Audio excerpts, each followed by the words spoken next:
This is Scams and Cons News with Jim Grinstead. In today's news, that piece of paper under your windshield wiper may be a scam, not a parking ticket. Casino workers were targeted in a scam that netted $700,000, and Canadian women are far more willing to report scams than men. But we begin with a story from ProPublica, which says it may have found the person responsible for tricking Instagram into kicking influencers off the service. Its report says that it found OBN, who also goes by an OBN Brandon and Branded, has prompted Meta, Instagram's owner, to ban an array of influencers and entertainment figures. In an article OBN wrote for Facts.com last year, OBN dubbed himself as the Logout King because, quote, I have deleted multiple celebrities and influencers on Meta and Instagram, end quote. He goes on to say, I made about $300,000 just off banning and unbanning pages. The story continues, alleging that OBN exploits weaknesses in Meta's customer service, since anyone can report an account for violating the company's standards. The company gives leverage to people who are able to trick it into banning someone who uses Instagram for income. In some cases, he creates duplicate accounts in his target's names, then reports the original account as imposters so they'll be barred from violating Meta's ban on account impersonation. OBN has posed as a Meta employee to persuade at least one target to pay him to restore her account. In some cases, the hacker takes the money, opens the site, then days later closes it down, demanding more money. Meta says it's investing more cash into account security and increasing the ability of users to talk to a real human being instead of a bot. A casino cage scam is costing millions of dollars through social engineering. A supervisor at the Four Winds Casino in Michigan walked out with $700,000. WOOD explains. Police are saying that a casino supervisor walked away with the money after receiving a phone call. This happened weeks after the gaming industry warned casino operators about a phone scam aimed at workers. According to an alert from Nevada's Gaming Control Board, scammers pose as high-level casino executives. They call employees and convince them to break internal security protocols to deliver the cash off-site. The largest known incident netted scammers with $1.1 million in cash. On July 13th, the National Indian Gaming Commission issued a similar alert, warning employees to be aware of that scam and know what to do in case of a similar call. Well, about 3 weeks after that alert, Four Winds cage supervisor Danica Young allegedly walked away with $700,000 in cash after receiving a phone call. Young allegedly delivered the money to an unknown person in Gary, Indiana. The cash has still not been recovered. Young has been charged with embezzlement. Detectives say the investigation into the missing money is ongoing. Scammers have found a way to steal gasoline from station pumps. NBC Philadelphia tells us how it's done. Well, this is probably something that has happened to a lot of people. Someone comes up, offers to pump your gas, and, well, you may be tempted to accept the help. But police in Lower Merion are telling you to say no, and if not, you could become the next victim of a scam called pump switching. It's a scam targeting drivers filling up at the pump. Somebody will linger by gas pumps and wait for the customer to be done, walk up and say, I'll put that away for you, or be very, very insistent and kind of take the handle out of their hand. And Lower Merion police putting out this warning and telling people to be aware of anyone offering to help fill up your tank. I would give them some money. I would give them like $1, $2, $3, $5, but they would have money, but I would not allow them to touch the pump. Where the scam comes in is that instead of ending the sale, the scammer will pump for other drivers, then ask for cash, all on your dime. Or someone who pulls up to a gas pump and someone says, give me $20 and I'll put gas in your car. You're participating in this. Nothing's free.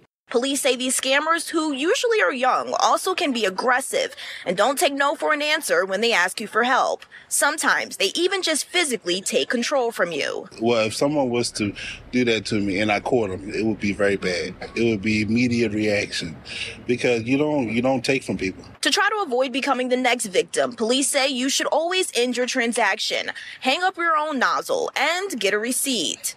It's really scary, and it always makes me worry for older people, like the phone scams. It just makes me really sad, and it's just sucks that that's what our world has come to.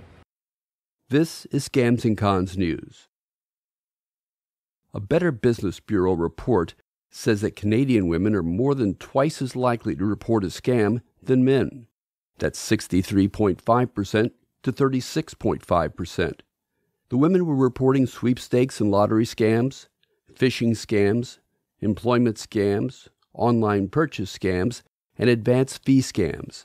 The Bureau says the Canadian Anti-Fraud Centre estimates that Canadians report only 5 to 10% of actual fraud cases, meaning that the actual impact of fraud is much larger than they know.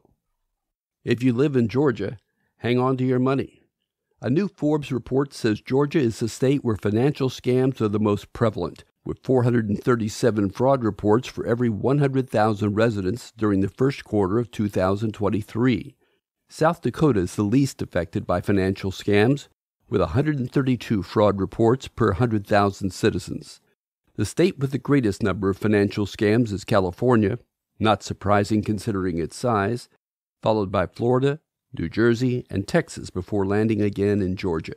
Imposter scams emerged as the most common method of fraud in the United States, with 178,000 incidents reported during the first quarter of 2023. Vermont ranked highest for imposter scams, with the schemes accounting for 47.3% of the state's roughly 840 fraud reports. While Vermont has the highest number of imposter scams, Georgia has the fewest. Utah ranked highest for investment-related scams, accounting for 4.4% of the state's nearly 3,800 fraud reports. If that piece of paper under your windshield wiper looks like a parking ticket, take a close look at it. If it contains a QR code, that code may take you to a fake website that looks real, but it collects your credit card information and other data so they can pick your pocket.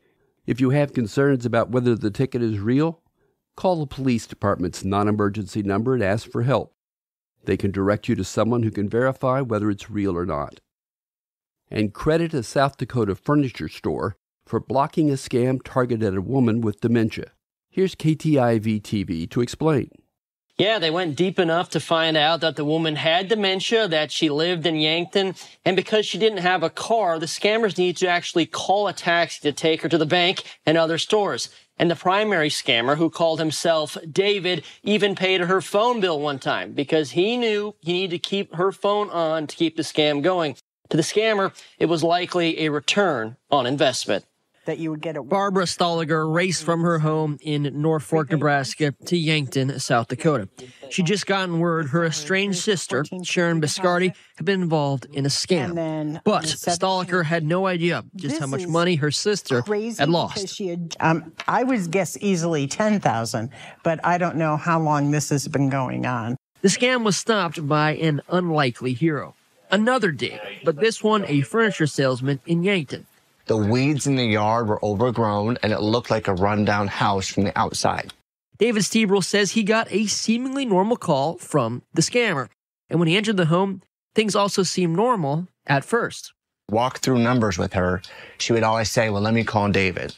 Let me call this other person I had not met yet, who was not there present in the conversation. Stebrel then picked up on Biscardi's mental health issues, and the story got weirder. He claimed that he worked for Mega Millions, and that was consistent with her story. But almost everything else that she had told me about him didn't match what he told me about himself. So that was a huge red flag.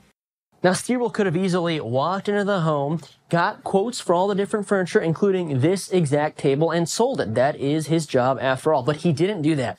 Once he got in contact with the family, they were all able to sit down and figure out just how pervasive this scam was. Stoliger has spent months investigating the scam against her sister, and she's found real people involved here in the U.S. Biscardi sent a check to a woman in Texas. Wells Fargo told Stoliger the woman actually walked into the bank to deposit the check. Another scrap of paper in Biscardi's home referenced a name and address of a man in Wisconsin. A search of public records shows the man does live at the address the scammers wanted the check sent to. And finally, Biscardi sent a money order to a woman in Colorado. And now, the South Dakota Attorney General's office has asked police in Colorado to interview that woman. Perhaps most shockingly, Stoliker called a number for the scammer a few weeks ago. And to her surprise, David answered. He picked up the phone and said, "Sharon?" And I said, "No." And he said, "This must be her sister." And I said, "Yes, it is. It is." Stoliker provided us with emails that show the South Dakota Attorney General's office is investigating the case. For his part in stopping the scam, Stebrel doesn't want any clout. But he does want Siouxlanders to look out for one another. This is Scams and Cons News.